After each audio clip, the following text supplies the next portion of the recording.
All right, let's jump right in. It's so easy to think of hiring as just filling an empty chair, right? Someone leaves, you put up a job post, you get a new person. Simple. But for the pros, oh, it's a whole different ballgame.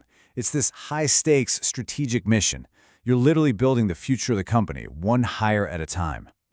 I'm sure you've heard this a million times. It sounds a little, I don't know, cliché, doesn't it? But trust me, in the world of recruitment, this isn't just a cute saying. This is everything. This is the North Star. Because if you get this wrong, man, you're talking about huge costs, terrible morale, and guess what?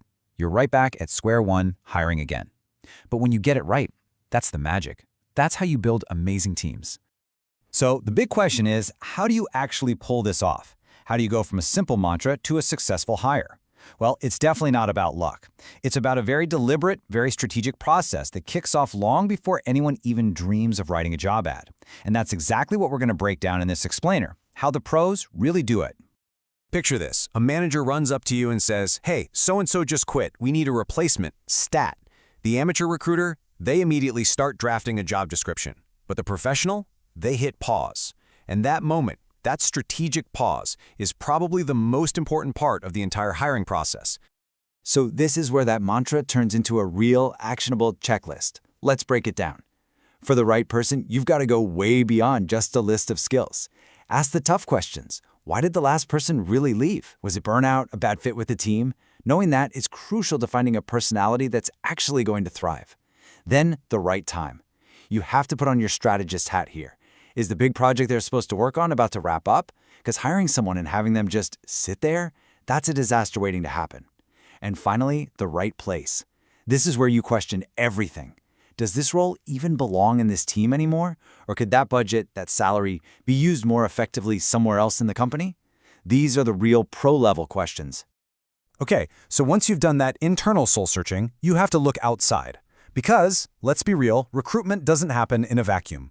You absolutely need to understand the battlefield. That's the external market. And you need to know who your allies are, both inside and outside the company walls. And these outside forces get really, really real when you zoom in on a specific market. So let's say you're hiring in Geneva. All of a sudden, you're wrestling with work permit complications for people who live just across the border. You might even have legal duties to post the job with the government's placement office. You're trying to balance these super competitive salaries from France against your own company's pay scale. And the big one, what if your company has a bit of a reputation for high turnover? That's a massive hurdle you've got to plan for from the get-go. And that brings us to a classic, really tough problem. If a great candidate sees your company's name and their first thought is, oh, that's the place where everyone quits, they're not even going to bother applying. So how on earth do you get top talent in the door when your own brand is kind of working against you?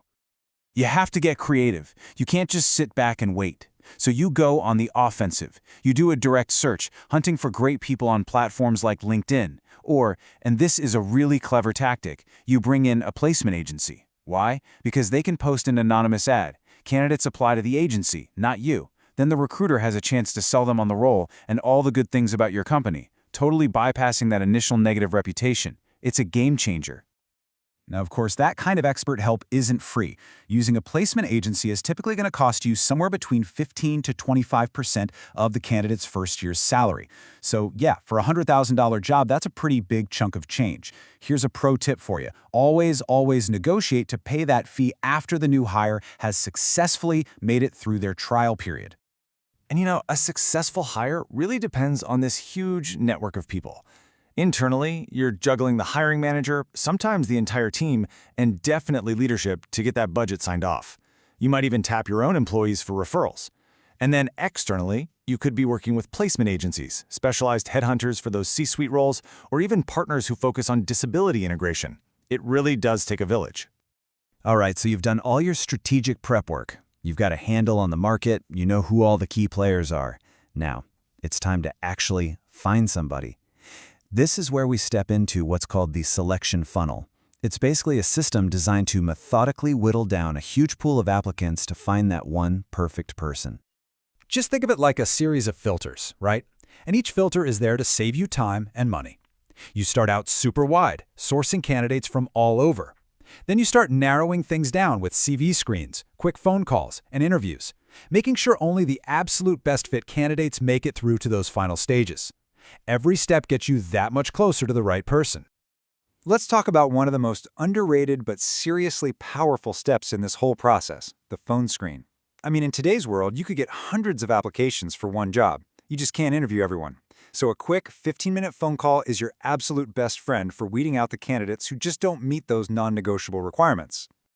And the key here is to focus only on the deal breakers, what we call the knockout criteria. When can they start? Do they have the right work permit? This one's important. If they're switching industries, say from banking to tech, are their salary expectations realistic for your world?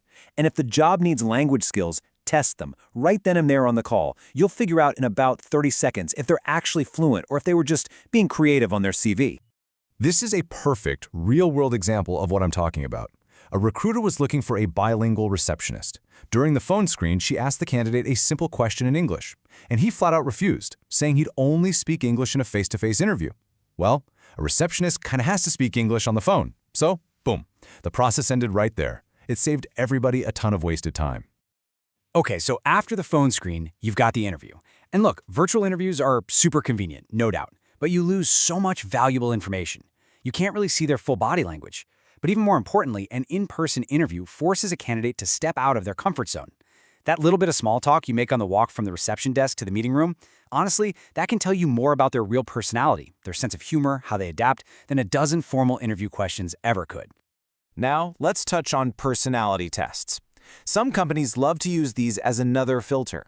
The idea is to use these tools to sort of quantify a person's traits, to see if they'll be a good fit for the job and the team.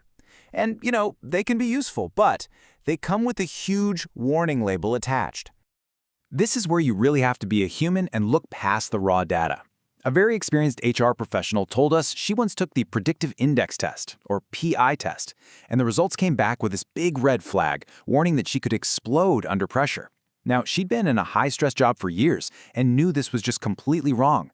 She's someone who internalizes stress, she doesn't explode. So just imagine if a recruiter had taken that test result at face value. They would have rejected a fantastic candidate. These tests are just one piece of the puzzle. They are not the final word. For really senior positions, you might even bring out the big guns, an assessment center. This is a whole other level of evaluation. They put candidates through these intense, high-pressure simulations, like 1 minute you're role-playing a tough negotiation with an angry union rep, and the next you're dealing with a demanding client. It's specifically designed to push people to their absolute limits, to see how they really, truly perform when the heat is on. So, you've done the interviews, you've maybe done some tests, and you have your final candidate. You're so close. But before you pop the champagne and send out that offer letter, there are a few final, absolutely non-negotiable checks you have to make. First up, reference checks. And listen to me on this one. Even if a placement agency says they've already done them, you need to do them again yourself. You have to hear it directly from the source. Second, get crystal clear on the job title. Maybe you advertise for a project manager, but the official title in the HR system is Epic Owner. You need to clarify that now to avoid any weird surprises later. And finally, confirm everything. And I mean everything, not just the salary. Go over the work hours, the vacation days, the home office policy. The goal here is zero misunderstandings on day one. And just like that, you've made the hire, the contract's signed, everyone's happy. But here's the final thought I want to leave you with. Recruitment doesn't actually end when the job is filled. It ends when that new person is fully integrated, when they're thriving in their role, and when they're making the whole team better. A truly great recruitment strategy always keeps an eye on that long-term retention. Because at the end of the day, the goal isn't just to hire someone, it's to hire the right someone who actually stays.